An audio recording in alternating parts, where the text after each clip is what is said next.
Alors, on est à la parasha Shlach. Shlach lecha anashim. On voit pour toi des explorateurs. Et dans la paracha, il y a, à la fin de la paracha, il y a une mitzvah très connue, qui est la mitzvah de chala. De prélever la chala. Alors, c'est intéressant parce que il y a écrit quand vous arriverez sur la terre, tant qu'ils n'étaient pas arrivés en Eretz Israël, c'est-à-dire dans 40 ans, puisqu'ils vont être obligés de rester dans le désert. Donc la génération qui va rentrer en Israël, dès qu'ils vont rentrer en Israël, il y aura une mitzvah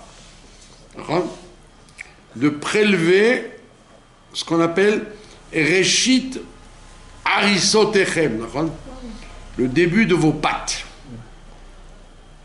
Quand vous faites de la pâte, vous prenez une des cinq céréales, c'est-à-dire le blé, l'épeautre, l'orge, le seigle et l'avoine, les 5 céréales, il y a une mitzvah de prélever dessus la chala. Si c'est pas une céréale comme ça, si c'est une légumineuse, maïs, riz,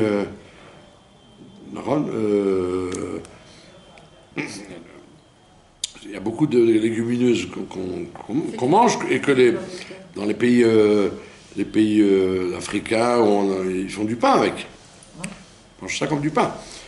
Et ben, même si tu fais du pain avec, tu n'es pas obligé de prélever la chala. La chala, c'est que sur les 5 espèces. D'accord? Donc, alors, qu'est-ce qui se passe?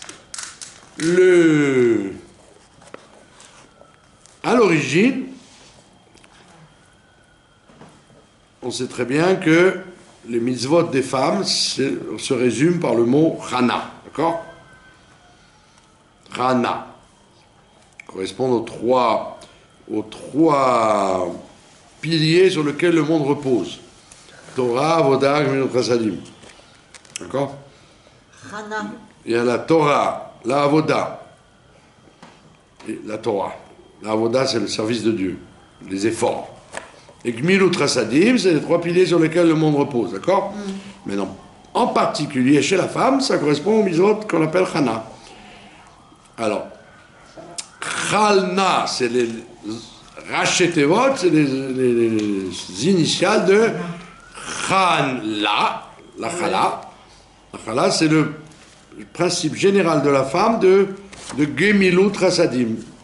Parce que, comme la Chala, on l'a donnée au Kohen, c'était une trouma de céréales qu'on donnait. C'est un prélèvement qu'on donnait au Kohen. Donc ça correspond à la Gemilut Chasadim, de donner à l'autre. Donc la femme, elle a sa mitzvah de s'occuper de donner à manger à sa famille. C'est la bonté de la femme, ça passe très souvent par le côté culinaire. Oui. C'est Chala. Nun, c'est Nida. C'est la avoda, c'est le travail sur soi, la pudeur. La pudeur, c'est symbolisé par la nida, mais en réalité, c'est toutes les règles de pudeur de la femme. Pudeur dans le discours, pudeur dans les habits, dans le comportement, dans la discrétion, etc., etc. Et le Chana, c'est Adlakat Nerot, c'est la Torah. C'est l'allumage des lumières du Shabbat qui sont là, le fait d'éclairer le monde avec la Torah. D'accord? Donc chaque femme, elle a ces 3 mitzvot en particulier qui symbolisent toutes les mitzvot qu'elle fait de Torah, Avodah, Gemilut Chasadim. Maintenant, pourquoi je vous dis ça? C'est pas pour faire de la philosophie, c'est parce que il y a une répercussion halachique à ça. La dame, dans sa cuisine, elle a pris, on va parler déjà du chiour, il faut combien il faut. Alors, la base, en général, qu'on accepte, c'est la base de quantité de farine dont parle le Rav Naé, parce qu'il y a une marloquette entre le Rav Naé et le Hazonige, comme d'habitude. Alors le Rav Naé, il est très clair, il vous dit 1,666 kg. Comme un numéro de téléphone. 1,666. Je crois que c'était 1,5 kg. 1,666 kg de farine, pas de pâte. Si vous prenez 1,666 kg de farine, vous êtes tenu de la mitzvot challah. D'accord? Évidemment, plus, de toute façon. Et on parle évidemment d'une pâte que vous allez pétrir. Et on fait une différenciation entre la pâte épaisse, comme la pâte à pain, qui se fait à la main, ou alors au cleanwood, et la pâte à gaufre, à la cuillère. Les pâtes à gaufre à la cuillère, tout ce qui ne se pétrit pas, mais qui se touille à la cuillère, c'est une grande marloquette. Si ça, on est chayav de challah là-dessus, donc c'est pour ça qu'en général, une femme qui craint Dieu, elle s'arrangera pour faire sur une pâte à pain et de rejoindre une pâte à gâteau si elle a envie. Une pâte obligée avec une pâte pas obligée. Pour éviter la discussion. Parce que peut-être que oui, peut-être pas que non. A priori, c'est sûr, comme il y a écrit Reshit Harisotechem, le début de vos pâtes, il faut que ce soit une pâte qu'on pétrisse. Et donc, il faut que ce soit qu'on puisse prélever avec la main un morceau. Or, la pâte à gaufre, slicha, mais il faut prendre une cuillère pour la rendre si vous voulez d'accord, si vous voulez la sortir de la casserole, il faut prendre une cuillère.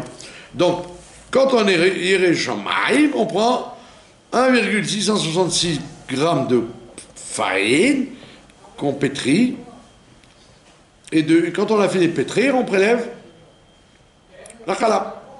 Quand on rajoute du sucre, du sel, du zartar, du sésame, de ce qu'on veut dedans, c'est pas important. Dès que vous avez pris de la farine, et qu'évidemment il y a un liquide avec pour en faire une pâte, c'est chayav de challah. Alors pourquoi je vous ai raconté que c'était des mitzvot liés aux dames? Parce que si jamais l'homme de la maison, soit le père, le frère, le fils, le beau-frère, il y a un homme dans la maison, il dit, ben zut alors, moi je veux faire comme le Ben Ish Chai. Le Ben Ish Chai, il dit qu'une fois par an au moins il faut que l'homme fasse cette mitzvah. Il faut essayer de faire 613. Comme on ne peut pas faire 613 parce qu'il n'y a pas de Beth Amikdash, il y a plein de choses qu'on ne fait plus, donc le monsieur il va dire, il dit, bah zut alors, c'est toujours le moment qu'il fait ça, je veux le faire une fois moi aussi. Donc il vient, il rentre dans la cuisine, et la pâte elle est en train de monter comme ça, elle a bien gonflé, et lui il vient, il arrache un petit morceau, et il fait la bracha, il dit voilà, j'ai prélevé la challah. Si la dame elle n'est pas d'accord, eh ben il doit lui payer le dommage qu'il lui a fait, de lui avoir enlevé sa mitzvah. Parce que, comme on a dit, c'était les 3 mitzvot de la femme. Combien on prélève? C'est pas très gentil d'ailleurs, hein, quand on dit c'est les mitzvot de la femme, c'est parce qu'on vous dit l'homme et la femme, ils étaient la challah du monde. Dieu les a prélevés, il a pris de la terre du monde entier, il a mélangé avec de l'eau, et c'est sorti Adam et Chava. C'est sorti Adam et Chava. Et Madame Chava, il y a eu un bug avec son mari. Avec le serpent. Et ben, le serpent, ça a donc bugué, comme on dit, ça, il y a eu un pancher. Et donc on dit pas gentiment dans le Midrash, nous étions la Chala du monde et Chava, la première femme, a abîmé la Chala du monde, donc elle doit réparer toute sa vie. Combien on prélève? On doit réparer toute sa vie en prélevant la Chala. Quelle quantité? Quelle quantité doit-on prélever? Très bonne question. Sur 1,6 kg. Alors, qu'est-ce qui se passe? C'est que, à l'époque où la mitzvah était pratiquée d'après la Torah, on donnait cette trouma, cette chala, à un Kohen. Les Kohanim, ils étaient pauvres, alors ils tapaient aux portes, alors ils demandaient l'aumône, quoi. Alors qu'est-ce qu'on faisait? On leur préparait des chalotes. On leur faisait de la chala. Pourquoi on appelle ça la chala? On leur donnait pas une petite boule de pain minable. On leur faisait des chalotes. Pour que ce soit honorable. Maintenant, comme maintenant les Kohanim ne peuvent plus en manger parce qu'il faut être il faut être pur, et qu'il y a eu la galoute, etc. Aujourd'hui, la mitzvah, elle est des Rabbanan, elle n'est plus de la Torah. La majorité des poskim, ils disent, c'est une mitzvah de la Torah, c'est des Rabbanan aujourd'hui. En Israël, même en Israël. Donc, comme vous avez posé une question, quelle est la mesure qu'on doit prendre? Eh bien, maintenant, on ne prend plus une chala, ce serait du gaspillage. Donc, on prend une petite boule. Une petite boule, et personne ne la consomme, on la brûle. Il y a des gens qui jettent de la javel dessus, ou qui l'emballent dans du papier d'aluminium, à la poubelle, etc. Il ne faut pas faire comme ça, il faut faire avec du feu. Préférentiellement avec du feu. Pardon? Si on n'a pas de feu. Si on n'a pas de feu, ben on en fabrique. Non, parce que tu parles de truc, de gaz électrique. Ouais, vous prenez des cuisinières, il n'y a plus de... Alors, dans le four, peu importe, dans un endroit qui brûle la chala. Et comme ça, on se rend quitte, puisque c'est du gaspillage, sinon. Le noun, c'est pas pour Nérod, gamme non. Rana. C'est Hadlakat Nerot. Hadlakat. Vous avez suivi? Ouais. Donc, en fait, c'est une mitzvah que tout le monde aurait dû faire, l'homme ou la femme, peu importe. Mais elle a été, comme les bougies, elle a été récupérée essentiellement par la femme. Bien que ce soit une mitzvah de tout le monde. Si un homme, un boulanger par exemple, un boulanger ou un cuisinier, eh ben, il a envie de se faire une pizza, eh ben, évidemment il va prélever la pâte, il va pas demander à sa femme « Allô, viens prélever la chala ». Il le fait lui-même. D'accord? Et dans les restaurants et dans les boulangeries, c'est des hommes qui font ça. Et dans les trucs en balade, c'est les Arabes qui font ça, quoi. C'est l'Arabe qui prélève et le Juif qui surveille, quoi. Voilà, ça c'est la base. Il y a une bracha. Ah, bien sûr. Ah oui. Donc c'est une mitzvah. Donc comme c'est une mitzvah positive, il y a une bracha. D'accord? La bracha, c'est tout simplement, il y a deux nusraot. Il y a deux textes. Il y a ceux qui disent Baruch ata Hashem Elokeinu melech haolam asher kiddushanu bemidotav v'tzivanu leafrish chala. Il y en a qui disent leafrish chala trouma. Voilà, il y a deux textes. C'est pas grave, parce que de toute façon c'est vrai, les deux sont vrais. Chala trouma ou chala, c'est pareil. Vous avez compris? Maintenant, que se passe-t-il? Si la personne a oublié de prélever la chala.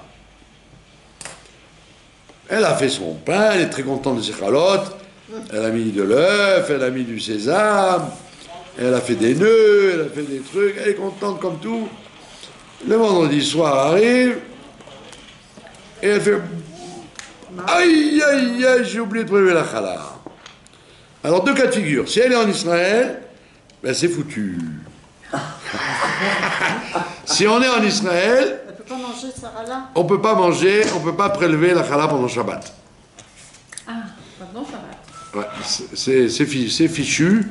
Si elle s'était rendue compte avant le coucher du soleil, d'accord? Ou même après le coucher du soleil, tant qu'il ne fait pas nuit. Mais si c'est déjà trop tard, il fait nuit, on est à table, eh ben, comme on dit chez nous, tu l'as dans le baba. Est-ce qu'on peut Tu peux pas prélever, tu peux rien faire, tu es obligé d'attendre samedi soir et tu prélèveras sur ce qui est cuit? sur ce qui est cuit. Bravo, bravo. C'est une grande importance. Si vous avez oublié de prélever en tant que pâte, vous pouvez le prélever en tant que cuit, puisque c'est toujours valable. Absolument, c'est une réflexion fort judicieuse. D'accord, donc si vous ne prélevez pas, si vous avez oublié de prélever en tant que pâte, vous avez le droit de le prélever en tant que gâteau ou pain. Maintenant, si c'est ça vendredi soir, bah, en Israël, on est cuit. Et que ce soit les matzot ou les ralotes, hein. Il y a des gens comme ça, il y a des usines de matzot qui ne prélèvent pas la challah. Alors vous achetez vos matzot, et si vous avez oublié de prélever la challah, ben, le soir du seder, vous êtes baba. Vous êtes cuit. En Israël, que ce soit du pain ou de la matzah, on ne peut rien faire. On ne peut même pas demander à un goy de le faire pour nous et on va récupérer. On ne peut pas réparer. Ça s'appelle réparer, on ne peut pas réparer. Alors qu'en Chutz Laaretz, si vous avez la malchance d'habiter en dehors d'Israël, et ceux qui m'écoutent vont dire, il est culotté celui-là, on est en banlieue parisienne, on s'angoisse et il nous dit du mal de nous. Si vous avez la malchance d'habiter en dehors d'Israël, eh bien vous avez la chance de pouvoir justement prélever, faire un trick. Un trick. Quel est le trick? C'est que vous mangez Shabbat, et vous laissez un gros morceau pour demain soir. Et quand demain soir, samedi soir arrive, vous prélèverez de ce morceau qui reste. Après la nuit, quoi. Après Shabbat. Donc en Chutz Laaretz, on est sauvé. Avec la bracha. Avec la bracha. Mais en Israël, on ne peut pas si on a raté. Maintenant, cas de figure qui existait encore il y a quelques années. Un cas de figure, c'est le cas où les gens, quand je connaissais des dames qui faisaient du pain pendant Yom Tov. Comme c'est meilleur, le pain frais. Elle faisait du pain Yom Tov. Oui. Des bonnes challah, toutes fraîches pendant Yom Tov. On ne parle pas de Pessah, parce qu'à Pessah, bon. Comment on fait ça? À Pessah, ils faisaient leur matzot carrément, pendant Yom Tov. Comment on fait ça si c'est dans le four? Eh ben, vous vous arrangez pour allumer avant ou allumer en éteignant après, etc., etc. Vous prélevez. Alors là, puisque vous avez fait votre challah le matin du Yom Tov, ben vous prélevez avec la bracha, la challah, pendant Yom Tov. Puisqu'on ne peut pas manger si on n'a pas prélevé. Si on n'a pas prélevé, on ne peut pas manger. Et maintenant, si la personne, elle a pétri ça la veille, elle a dit, je vais pétrir ça la veille, demain, pour que ce soit frais, je vais la mettre au four. Mais elle a oublié de prélever. Si elle a oublié de prélever, elle aussi elle est cuite. Puisque si tu le fais pendant Yom Tov, tu peux prélever pendant Yom Tov. Mais si tu l'avais faite la veille, il fallait prélever la veille. Tu ne peux pas faire quelque chose pendant Yom Tov que tu pouvais faire avant Yom Tov. Et elle ne peut pas garder un morceau pour après Yom Tov, un morceau de ce qui a été cuit? En roule, oui, mais pas ici. Voilà. Mais pas ici. En dehors d'Israël, mais pas en Israël. Qu'est-ce que vous voulez savoir d'autre? Qu'est-ce qu'on fait si on oublie? On est ici en Israël, on oublie de prélever la On est challah. cuit. On est cuit. On le fait le samedi soir, c'est ce qu'on a dit. Ah oui. vous récupérez ça le samedi soir avec la bracha. Mais le Shabbat, vous ne pouvez pas. Vous ne pouvez pas la manger? Non. Voilà. Vous ne pouvez pas la manger, mais... Après, oui. Pardon? Après, oui. Après, oui. Après, Voilà, vous. tu te retrouves sans calotte, sans faire un Voilà. C'est pas comme voisin. Vous êtes coincé, ouais. Vous faites avec du... Il faudrait déjà en avoir, et si t'en as, il faudrait que tu sois sur la Shabbat. Nachman. C'est pas Vous avez compris? Bon, je ne veux pas m'allonger trop parce que c'est riche, mais vous avez tout là, pratiquement. Ouais. Mais ça, c'est dans la paracha De cette semaine, de Oui, Shlach. d'accord, mais c'est le morceau de Shabbat. Non, c'est avant Shabbat. C'est demain, je crois. D'accord? Ah, d'accord. Ramichi. Non, parce que je l'ai lu tous les jours, Non, demain, c'est demain, vous allez tomber J'ai là-dessus. raté quelque chose. Ouais. Voilà, c'est intéressant. Très. Il n'y a pas de... J'ai pas fait de Shemitah parce que... Là aussi, c'est une chose on fréquente, hein. Donc on a dit tout à l'heure, j'ai pas le droit de prélever si j'ai pas l'autorisation du propriétaire de la pâte, la farine, la pâte. Ah oui. Je veux faire le malin en disant, par exemple, la dame elle est partie faire des courses, elle a laissé la pâte sur la table, et moi, je suis vendredi après-midi, tiens, je vais lui rendre service, je vais lui prélever. Eh ben, tu dois l'appeler d'abord. Tu dois dire, écoutez, madame ou monsieur, vous êtes d'accord que je prélève? Sinon, tu n'as pas le droit. Tu aurais dit, en général, on dit que les gens, ils aiment qu'on fasse une mitzvah pour eux. Mais on dit non, c'est un mérite, c'est pas une mitzvah, donc on veut pas la donner aux autres. Oui, Donc il faut demander l'autorisation. Dans un couple, le propriétaire l'argent, c'est pas forcément l'argent de la femme, donc la farine, à qui elle appartient vraiment. Hein. Non, là c'est parce qu'elle a pris elle a pris la mitzvah sur elle. Donc j'ai pas le droit de lui enlever si je lui demande pas son avis. Comme les bougies de Shabbat. Tu peux pas dire un mari ou un père ou un frère, il peut pas venir vendredi après-midi dire bon, c'est moi, cette semaine c'est moi qui allume les bougies de Shabbat. Non, il faut, la tradition étant dans la main de la femme, on doit lui laisser la tradition. Maintenant, question, et avec son finira, question très très fréquente. Vous avez donné à une petite fille, ou à une fille, vous avez prélevé la challah, et vous avez oublié de la brûler, vous l'avez laissée comme ça. Vous avez dit, bon, je la brûlerai dans 1 heure, c'est pas urgent. Vient une personne qui comprend rien, qui voit de la pâte et une boule de pâte à côté, elle remet la boule dedans. Elle dit, qu'est-ce que c'est? Qu'est-ce que cette idée de sortir un morceau de pâte de la pâte? Donc je remets la pâte de la challah, alors que je l'ai prélevée, et bracha. Qu'est-ce que je fais maintenant? D'accord? Qu'est-ce qu'on fait maintenant? On la reprélève. Pardon? Ah non, alors il y a un problème, parce que vous allez, théoriquement, vous ne savez plus, comme c'est consacré, le Kohanim, vous ne savez plus où est le morceau.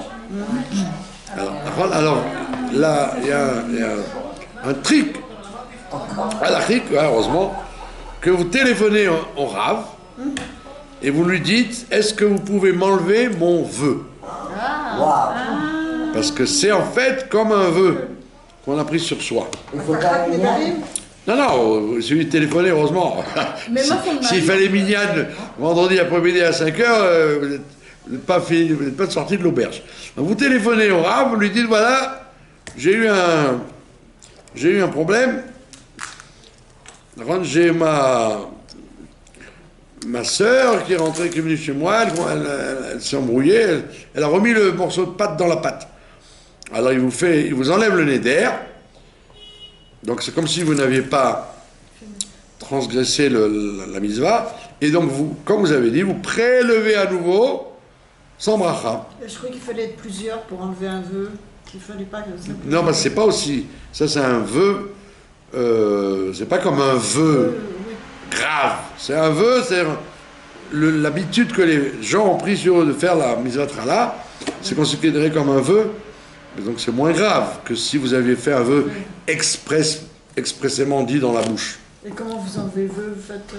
Le Rav, il vous dit, vous êtes libre, vous avez le droit maintenant, vous pouvez enlever ce vœu, retournez dans votre cuisine et reprélever. C'est seulement un Voilà. mari qui peut faire enlever ces Pardon? là ou c'est son mari aussi qui peut venir? Non, il faut que ce soit un tamid chacham, il faut que ce soit un rab. Qu'est-ce qu'il m'a raconté mon mari? Que quoi? Il m'enlève des vœux. Ah non, ils peuvent vous enlever des vœux ailleurs. Ah, vous parlez dans d'autres cas. Je ne parlais pas de ça. Ah oui, non. Ah oui, ils peuvent vous enlever des vœux, mais dans le jour où vous les avez fait, pas autrement. Ah ok. Si vous avez fait un vœu à 10h du matin, et ou après vous dites, oh là là, je suis embêté, j'ai fait un vœu, bien sûr, votre père ou votre mari peut vous les enlever, mais Ah, ok. Autrement, faut Mais attendre, il faut que ce soit un vœu. C'est pour ça qu'il faut éviter de faire des vœux. Pourquoi s'engager dans des vœux? Ouais. Tu veux faire des choses, fais-les sans faire des vœux. Voilà. Et moi j'avais lu quand on veut enlever un vœu, là il faut être, je sais pas, au moins 3 personnes. 3 personnes, ouais, ça c'est pour. Ça c'est dans l'année. C'est vrai ça, enfin, c'est dans l'année, mais il y a un truc collectif, nous on n'a pas Non, besoin. non, il suffit de 3 personnes. Il faut 3 personnes, 3 personnes, pas forcément des adultes, des de adultes. 13 ans, et vous leur dites, voilà, je voudrais m'enlever un vœu, ils s'assoient et ils vous l'enlèvent. Ils vous disent, c'est permis. Voilà. Maintenant, on va parler de la paracha, bien évidemment. Parachat Shlach. Alors, il y a une très grande gravité dans la parachat Shlach, une gravité de ce que les explorateurs ont dit, Meraglim, et surtout la gravité que les gens les ont écoutés. Ils ont dit, vous savez quoi? Dieu, il fait pas ce qu'il veut là-bas en Israël.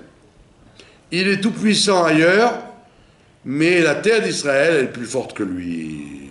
Razak, elle est plus forte que lui.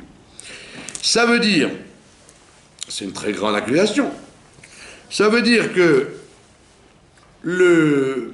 partout dans le monde, il y a une providence divine, il y a une Ashgacha pratit.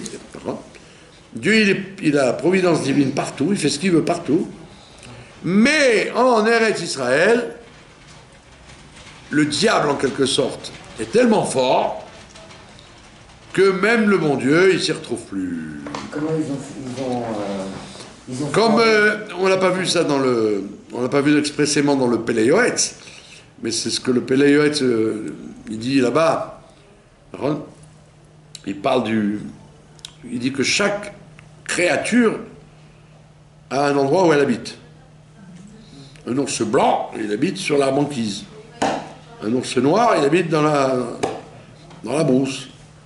Vous ne verrez pas un ours noir faire une promenade en Finlande. Hein. Mais il y a des noirs en Finlande. Non, des grizzlies peut-être, mais pas des ours noirs. Et l'inverse, vous n'allez pas voir un lion, qui va se promener à Champs-Élysées. Donc chaque créature a une place. Et des fois, quand vous changez de place, ben, elle meurt, elle ne peut pas vivre. Elle se déshabitue à l'endroit, elle meurt. Mais dans le Pélé Yoetz, il dit, ben, il y a une question. Le diable, où il habite? Le Satan, il habite où? Alors il répond, en Eretz Israël. C'est la terre privilégiée de prédilection pour les obstacles. Comme on le voit, sur les millions de juifs qui sont venus en Israël, alors qu'il n'y avait pas la famine, il n'y avait pas les Turcs, il n'y avait pas combien sont venus et combien sont partis? Avec des excuses à dormir debout, quoi, parce qu'il y a bien de quoi manger. Je m'adapte pas, je m'entends pas, Ça veut dire que si vous aviez ramassé les gens depuis 48 et avant 48 qui sont venus ici et repartis, vous auriez, on sait comme les Chinois ici, on serait à 2 milliards. Vous avez compris? Donc ça veut dire qu'il y a une inadéquation, et en plus c'est des fois malhonnête, parce que moi je connais des juifs qui habitent en Amérique, qui en bavent. ils ramassent pas les dollars dans les poubelles, hein. Ils travaillent comme des chiens. Eh ben, ils restent. Ils disent pas, je vais aller ailleurs. Alors qu'ici, pour moins que ça, les gens disent, ah, j'en ai marre, je m'en vais. Attends, tu te plais pas à Ranana, on va à Natania. Tu te plais pas à Natania, va à Eilat. Le Yishuv, il y en a des options. Ah non, je me plais pas à rue Agrippas, je retourne à Aulnay.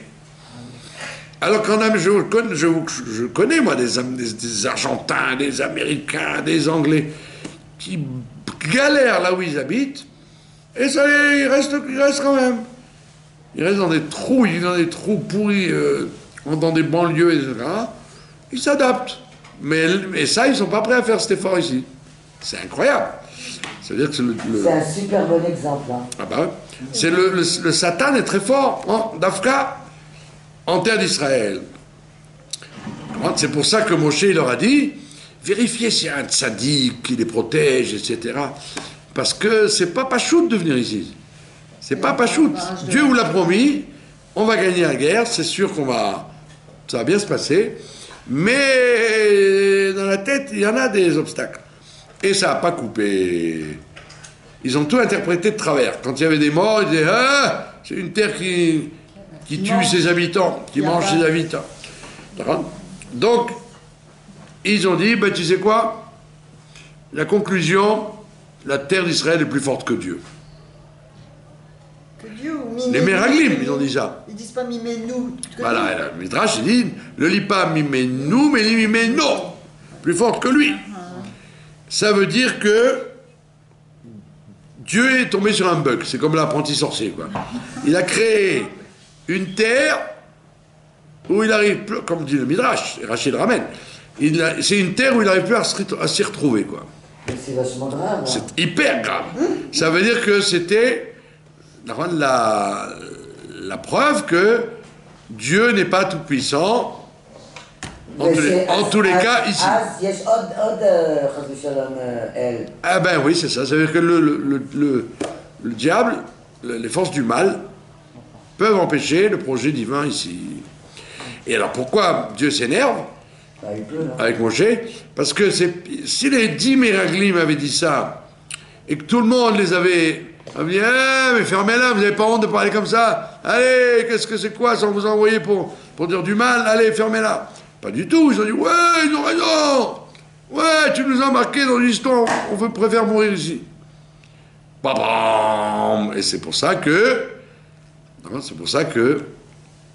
Dieu s'énerve, et cette fois-ci, il dit, le veau d'or et ça, j'en ai jusque-là avec eux. Ça veut dire que c'était un exemple de négation, de négation de l'évidence. Puisque depuis la sortie d'Égypte, Moshe leur a dit, Erez avatra la voudva, ne vous inquiétez pas, vous allez voir, vous allez kiffer, gna gna gna gna gna.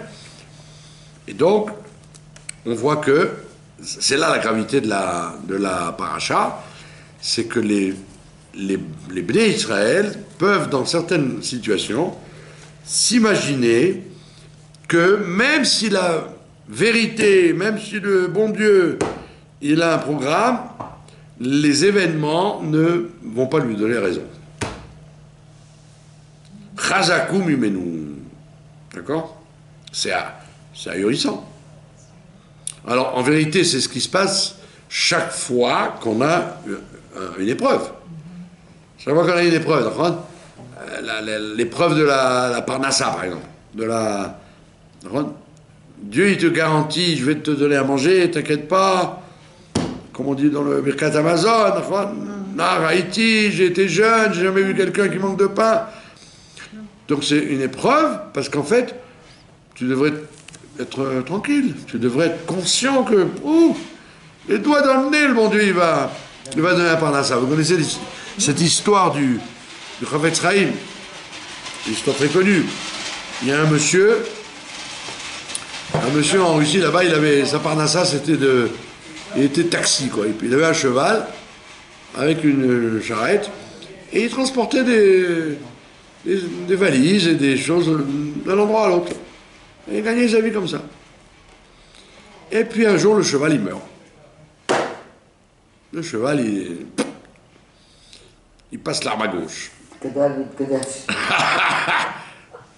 Et il va voir le Chavetz Chaim, et il pleure, et il pleure, et il pleure. Alors, le Chavetz Chaim, il dit, pourquoi tu pleures comme ça? Il dit, le cheval, il est mort, j'ai plus de parnassa, le cheval, il est mort. Il lui dit, oui, tu as raison de pleurer, tu as vraiment raison de pleurer. De t'imaginer que le bon Dieu, il avait que ton cheval pour te donner la parnassa. Tu crois que le bon Dieu, il est à court de moyens pour te donner une parnassa. Tu n'as pas un cheval, tu trouveras un autre cheval.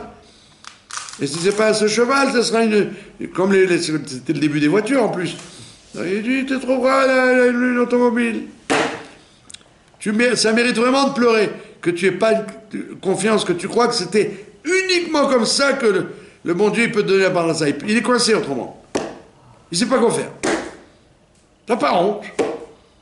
Il dit, oui, Kvodara, vous avez raison, je manque de Emouna. L'Emouna est évident. Donc on voit bien que dans la vie, même si on a des garanties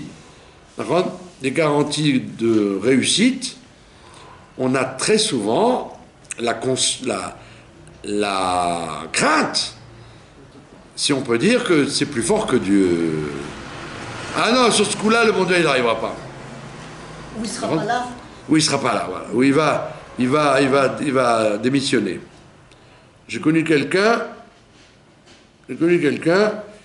il avait un procès. Il avait un procès.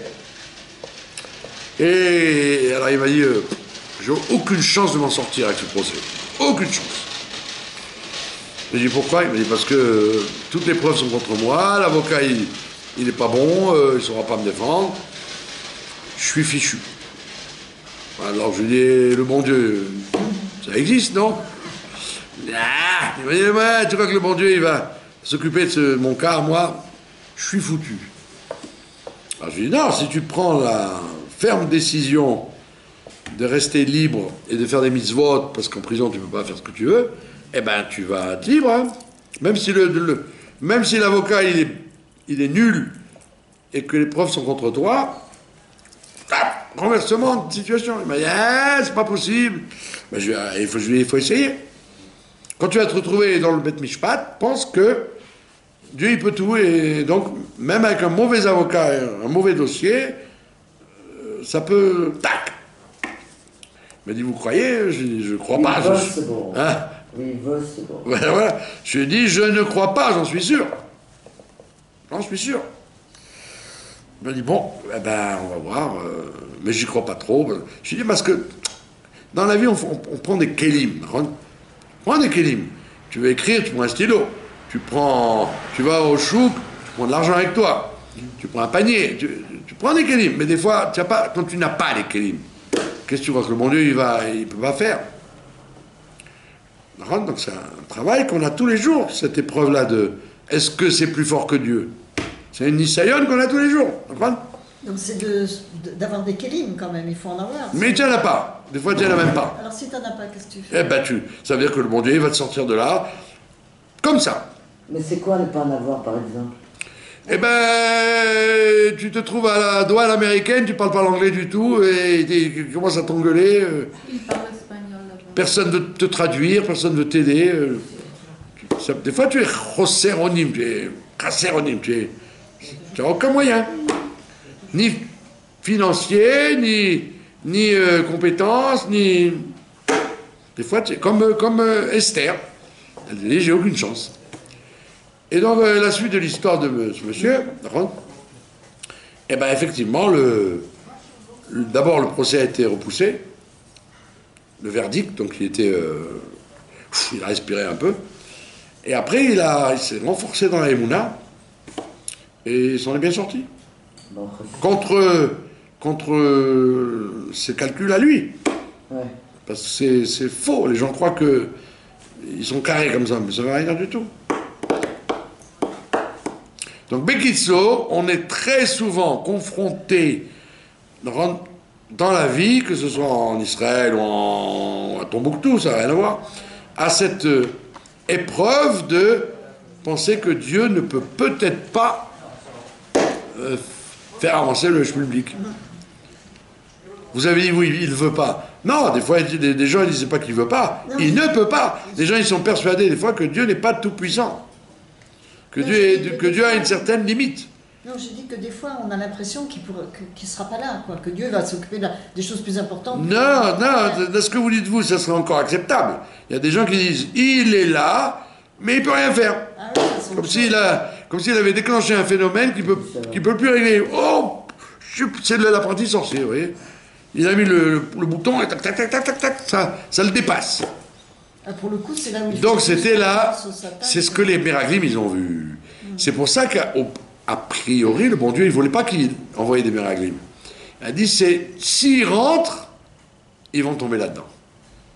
Donc, quoi, il lui a C'est dit- une épreuve trop dure pour eux de voir les géants, l'énormité des pastèques et des machins. Mais pourquoi Mais il- en fait, Mais il lui a eux, à dit leur Shlach niveau, Lecha, il lui a dit à Shlach leur Lecha. niveau. Shlach lecha, parce qu'il dit shlach lecha, parce que toi tu veux. Toi. Il n'a pas dit shlach en mon nom. Shlach en ton nom, parce que eux ils veulent. Si eux, à leur niveau, en tant que prince, Ah ouais. ils sont arrivés à ça, alors nous, Katan, Inachinami, bravo. En fait, vous voyez bien que Kalev, qui n'était pas aussi grand qu'eux, lui, il n'est pas tombé là-dedans. Et les femmes, c'est connu que les femmes n'ont pas accepté le décret des Méraglim. ah, ça, je savais pas. Non, il n'y a que les hommes qui étaient impliqués là-dedans. C'est dans les Parce que les femmes ont en vérité un taux de confiance plus grand que les hommes. Ça, c'est dans les commentaires. Ouais, c'est connu que les femmes, elles sont plus maminotes. Non, qu'elles n'ont pas accepté. Oui, bien sûr, parce que le décret n'était pas sur les femmes. Il était que sur les hommes. Mais pourquoi on a eu besoin alors des Méraglim? C'est eux qui ont On voulu. n'avait pas besoin. C'est ça le ridouche, c'est qu'on n'avait pas...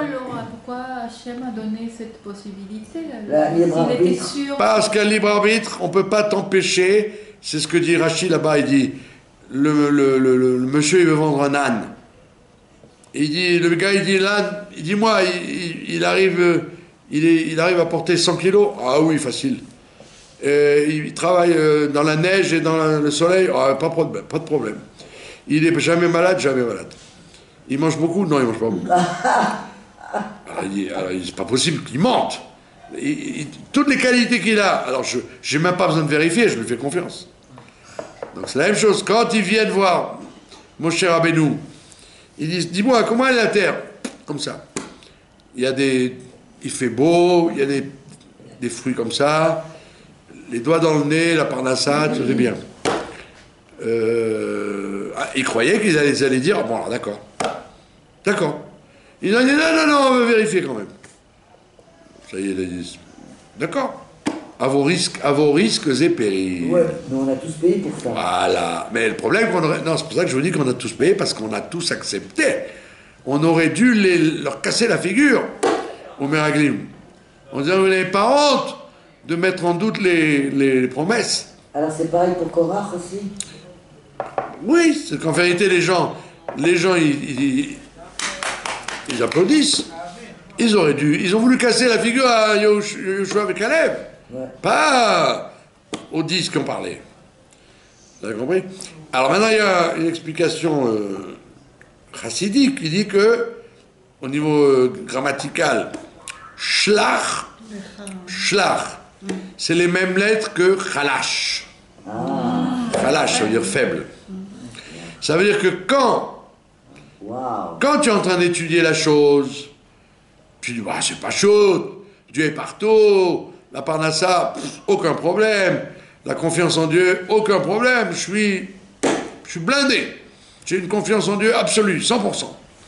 Mais dès que tu vas te retrouver dans la shlichut, dans la mission de descendre devant la réalité, quoi, là, khalash, tu vas te raffaiblir. Tu vas dire, c'est pas sauf, hein. Je croyais pas que c'était si dur que ça. Hein. J'ai beaucoup moins confiance. Hein. Vous savez, je vous ai raconté c'est pas une blague, la ségoula de Rabbi Levi Yitzhak de Berditchev quand vous êtes à la douane. Non. Je vous ai raconté, non? Non, vous avez parlé de Rabbi Berditchev. Alors, Rabbi Levi Yitzhak de Berditchev, il dit, Plutôt la gueule à la nuit. Amen. Chudo Yagen Alenu, n'en parlez pas à Air France, ni à Elal, que quand vous avez trop de poids de bagages, trop de poids de bagages. D'accord ? Quand vous mettez la valise sur le... Je sais pas, c'est encore le cas, non ? Vous mettez la valise sur le poids, même si ça dépasse, vous dites Bisrout, Rabbi Levi Yitzhak, Meberditchev. Waouh. Et ça m'est arrivé, oui. Moi j'avais... Faut que je le renote. Quand j'étais à Paris, je vous ai raconté, c'était une blague, c'est pour faire rire les gens qui écoutent et qui regardent. Quand j'étais à Paris, une fois, j'avais rien, j'avais pas de bagages. Pas de bagages, donc je me suis dit, bon, ça va. Ouais. Je reviens avec une petite valise. Ok, mais c'est d'air. Alors il y a Madame Cohen. Allô, Marcas, est-ce que vous pouvez me prendre un petit colis pour mon fils? Parce qu'il a là-bas, il n'a pas de café, il n'a pas de saumon. Je dis, ah, vraiment un petit colis. Elle me dit, oh, ouais, vous avez un tout petit colis. Elle m'a demandé un petit colis, c'était du 5-10 kilos quand même. Après, il y a Madame Lévy. Allô, Madame Lévy. Oh, Marcas, ça me fait plaisir, vous allez à Paris. Vous pouvez prendre un petit service? J'ai ma fille qui est à Maryland, la nana, elle a pas de jupe, elle n'a rien, vous pouvez lui prendre un petit sac, un petit pack. Oui, madame. À la fin de la soirée, la veille du départ, je me retrouve avec 80 kilos de bagages. Et en plus, je ne savais pas, je leur téléphone pour qu'elles reprennent. Vous savez comment c'est les mères, les pères, les cousines, les machins. J'arrivais même pas à soulever les valises, alors que j'avais rien à moi, quoi. Waouh! J'ai dit, qu'est-ce que je vais faire demain maintenant avec ça? Qu'est-ce que je vais faire? Je dis, bon, au pire des cas, je paye la taxe et je les ferai payer à chacun. Tant pis. Non. Bon, je vais à l'aéroport et j'arrivais même pas à avancer avec le chariot tellement c'était lourd.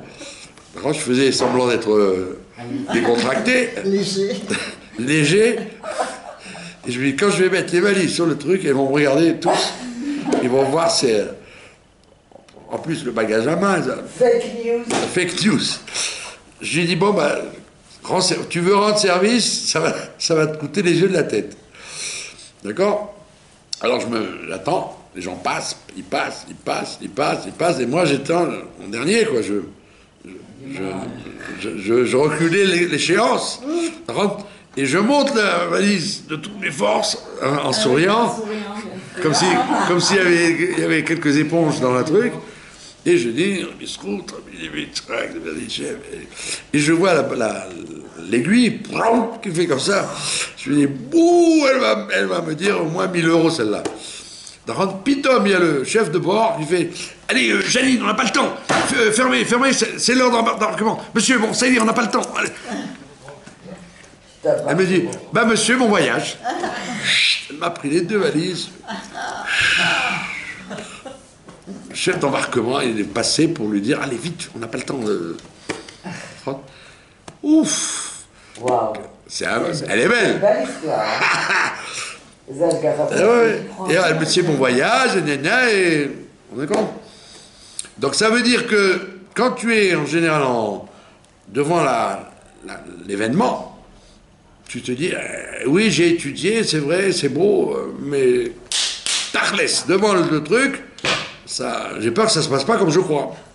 Devant le policier, ou le juge, ou le... C'est pour ça qu'on te dit Shlach, tralash, tu vas t'affaiblir parce que tu vas manquer des mounas comme eux ils ont eu. C'est pour ça que lui, Kalev, il a été se prosterner sur la tombe de Abraham, Yitzhak et Yaakov. Il a dit, moi de moi-même, j'arriverai pas. Je ferai comme eux. Donc j'ai besoin d'être protégé intellectuellement par le mérite des patriarches. Il fait que ça, le rabbi. Rabbi Levi Yitzhak? Oui, c'est que pour le point. Non, écoute, j'ai entendu une histoire. Je voudrais savoir. J'ai entendu une histoire que rien de prononcer son nom. Ça fait quoi? C'était une ségoula. Ah, d'accord. Quand on a un ennui. Rabbi Levi Yitzhak Meberditchev.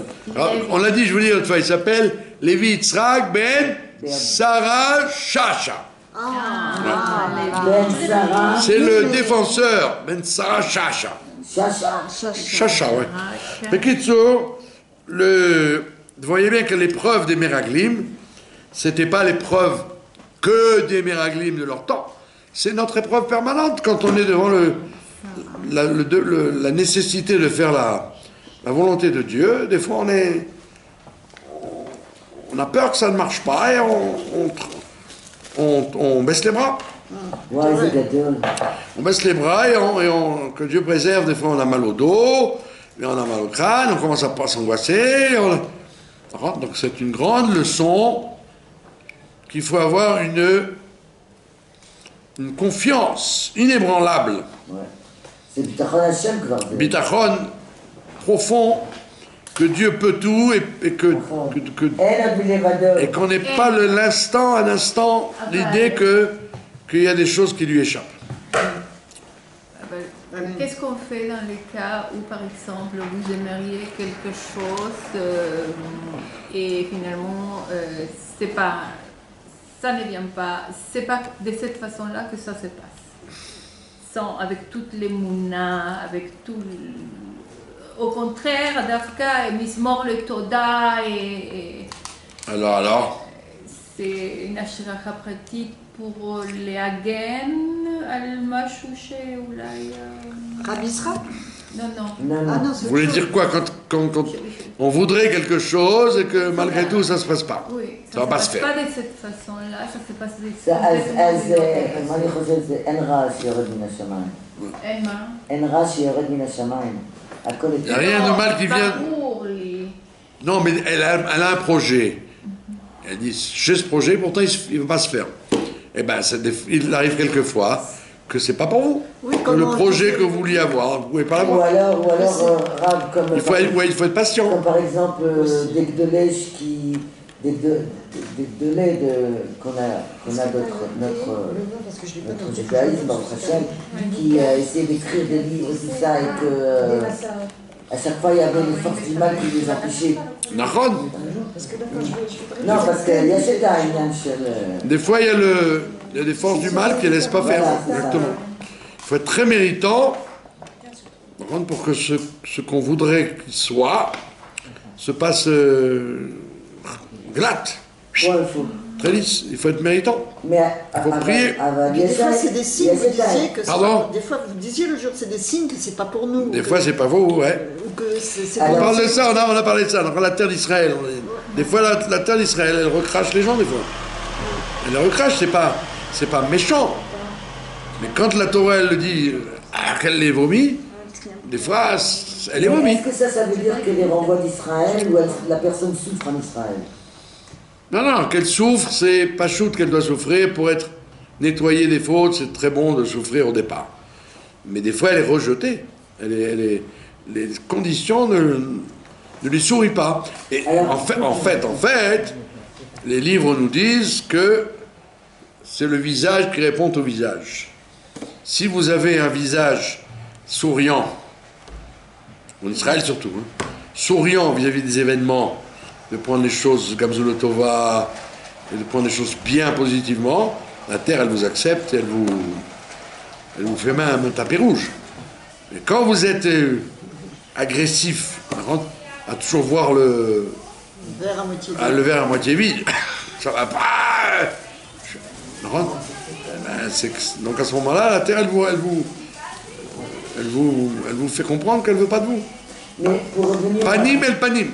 Pour revenir à ce que Moria a demandé, c'est un peu compliqué parce que comment on peut savoir que Zeratson Hashem? Si on insiste et que ça ne marche pas, c'est Zeratson Hashem. C'est d'ailleurs la suite de la paracha. Quand après Moshe leur dit, vous rentrez pas. On dit, ah non, Dieu il est en colère, ah non, on rentre. Il leur dit, n'essayez pas, ça ne marchera pas.